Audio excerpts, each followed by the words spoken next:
Chapter 9, Mince Pies and Movies. Winston didn't have a chance to ask any more questions, as it was all he and George could do to try and keep up with Edna. She was waddling and fluttering as fast as she could down Mistletoe Street and around the corner onto the large busy road that cut a long wiggly line through the city. "I'm confused," Winston panted. "How can Father Christmas be here? He should be in the North Pole getting himself ready to set off." "Aha!" cried Edna. "Should be. But what if he isn't? When you said about him being in the North Pole this evening, I thought, that's strange, but didn't know why. Then I remembered. He couldn't be in the North Pole because I'd seen him earlier. We both had, hadn't we, George?" George didn't reply because he was too busy huffing and puffing and wafting his hot face with one of his wings. It didn't stop Edna, though. She carried on talking.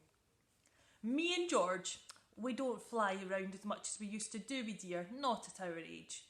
But one thing we do like to do is go to the Empire, don't we, George?"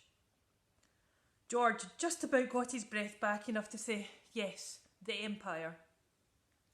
"What's that?" asked Winston, feeling bamboozled. "It's a movie picture house, you know, movies, talkies, the flicks. When the ticket man isn't looking, we sneak in. It's nice and warm in there, and so dark nobody notices you. There's a bakery next door, and we have a good feast and all the broken biscuits and cake crumbs out the back. Then we go to the cinema. I like looking at the pictures, and George likes having a nice nap in the warm, don't you, dear?" George was asleep again. Winston had no idea what any of this had to do with Father Christmas and the North Pole, but he carried on listening as best he could. Edna had paused for breath and to get her bearings. "Yes, this way," she cried, and started waddling and fluttering down the road again. Winston hurried after her, followed by George, who may or may not have actually been sleepwalking. "We went there this morning, and that's where I saw him. Father Christmas," Edna continued. "At the movies?" asked Winston, his eyes like saucers. "No," said Edna, "outside.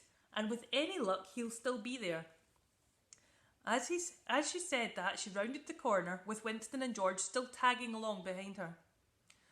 They were now at a very busy intersection where several roads all came together. All around them were cinemas and restaurants and shops and theatres. Lots of people were milling about and bright lights glittered everywhere. Winston spotted the Empire Cinema building with its name written in huge letters, all picked out with electric light bulbs. "Aha!" hooted Edna all of a sudden. She sounded very pleased with herself. "There he is!" Winston squinted. He could see lots of people, but none of them were dressed in red with a big fluffy white beard. "Where?" Edna grinned beakily. "Look up," she cooed.